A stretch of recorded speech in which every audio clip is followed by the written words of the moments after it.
Welcome to Sunshine Stories. Please join us today for Peter Pan.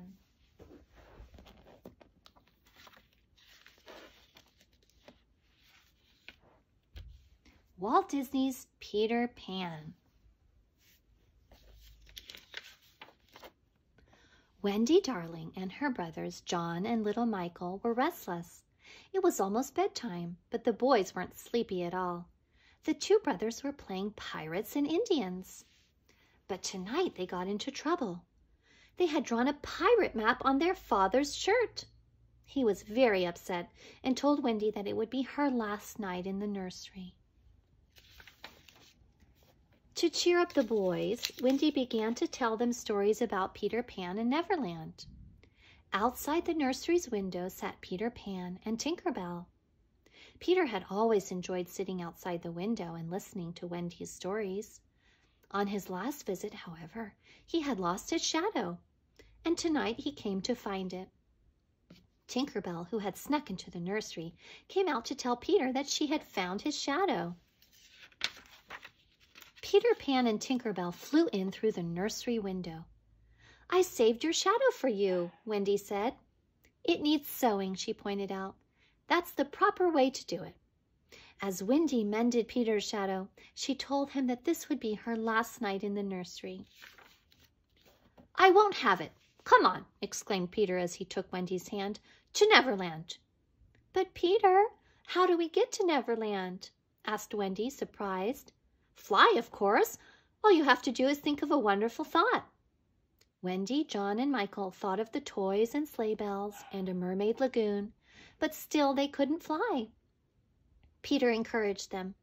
"All it takes is faith and trust," he said. "And something I forgot, dust." Peter sprinkled some of Tinker Bell's magical pixie dust on Wendy, John, and Michael. Soon everyone, except their dog, was flying away to Neverland, despite Michael's best efforts. "Oh, Peter, it's just as I've always dreamed it would be," Wendy said with a sigh as she looked down at the magical island. "There's the Indian camp," yelled John. "And there's a pirate ship," cried Michael. The captain of the pirate ship was Peter's greatest enemy, Captain Hook. He had lost his left hand fighting Peter when a hungry crocodile had swallowed it during the fight. Since then, Captain Hook devoted all his time to trying to catch Peter Pan. Hook would do anything to get his revenge. All of a sudden, Peter, Tink, Wendy, and the boys heard a loud boom. A cannonball had zoomed past them. Captain Hook had spotted Peter Pan and started firing the ship's guns. "Quick, Tink!" Peter yelled. "Take Wendy and the boys to the island. I'll stay here and draw Hook's fire." Tinker Bell flew off, not waiting for Wendy and her brothers.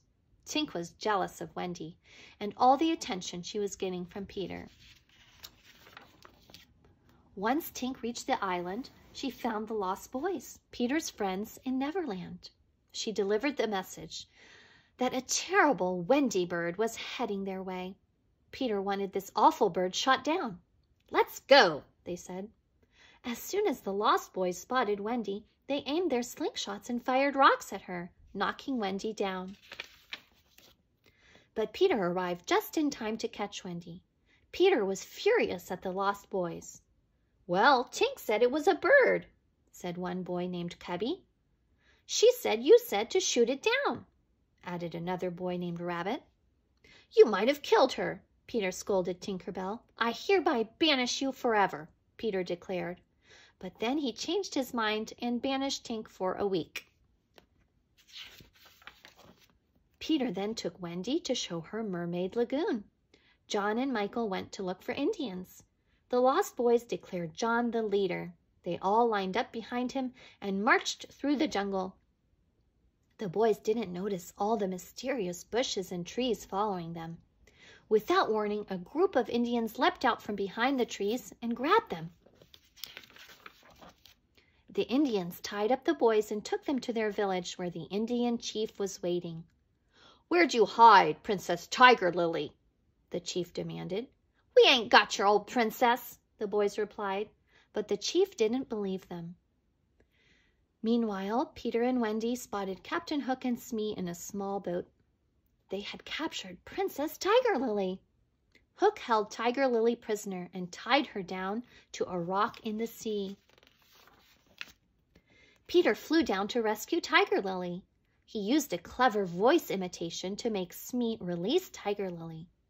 Captain Hook and Peter began fighting, but Peter was much too quick for the captain. Unfortunately for Hook, the crocodile that had once swallowed the pirate's hand suddenly appeared. Hook was no match for Peter. The captain fell into the water. The crocodile had been waiting for this chance. Frantic, Hook yelled for help as the crocodile chased after him.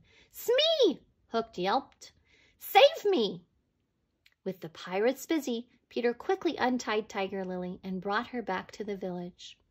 The chief was happy to have his daughter home. He freed John, Michael, and the lost boys.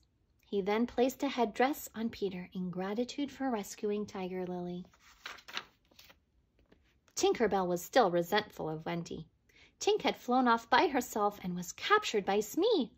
Smee brought Tink to Captain Hook. Captain Hook promised to take Wendy away to see if Tinker Bell would say where Wendy was. Tinker Bell fell for Hook's evil plan and showed him how to reach Peter's secret hideaway. Meanwhile, Wendy and her brothers wanted to go home. The Lost Boys wanted to join them. But Peter never wanted them to leave Neverland. He was upset, so he stayed behind in his hideout. But Hook's men were outside waiting for them. The pirates captured Wendy and the boys. After the pirates tied the boys up, Hook decided to send a special package to Peter, a package that would blast Peter out of Neverland forever. The pirates took Wendy and the boys to the ship. Captain Hook wanted them to become pirates.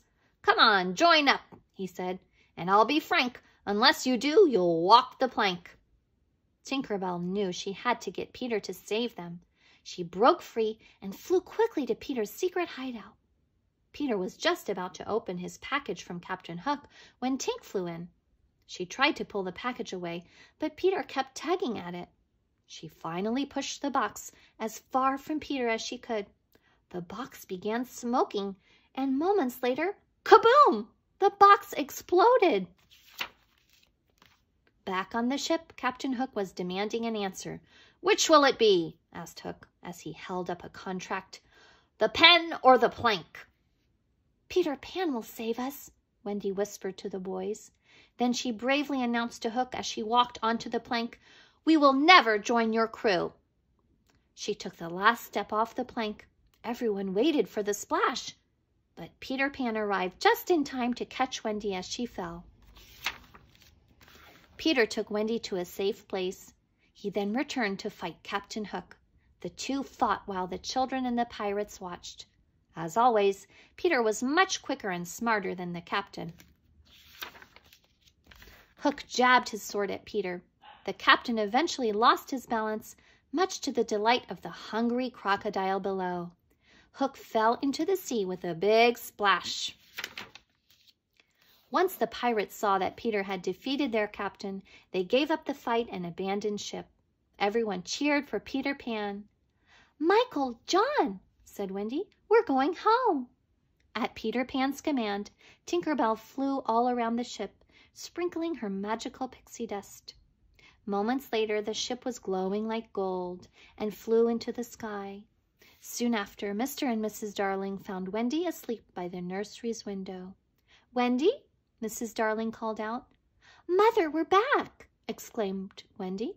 "Back?" asked Mr. Darling. While the boys were asleep, Wendy told her parents of their adventures in Neverland. "It was an amazing adventure with mermaids, pirates, and we flew in the sky," exclaimed Wendy. Mr. Darling looked up into the night sky.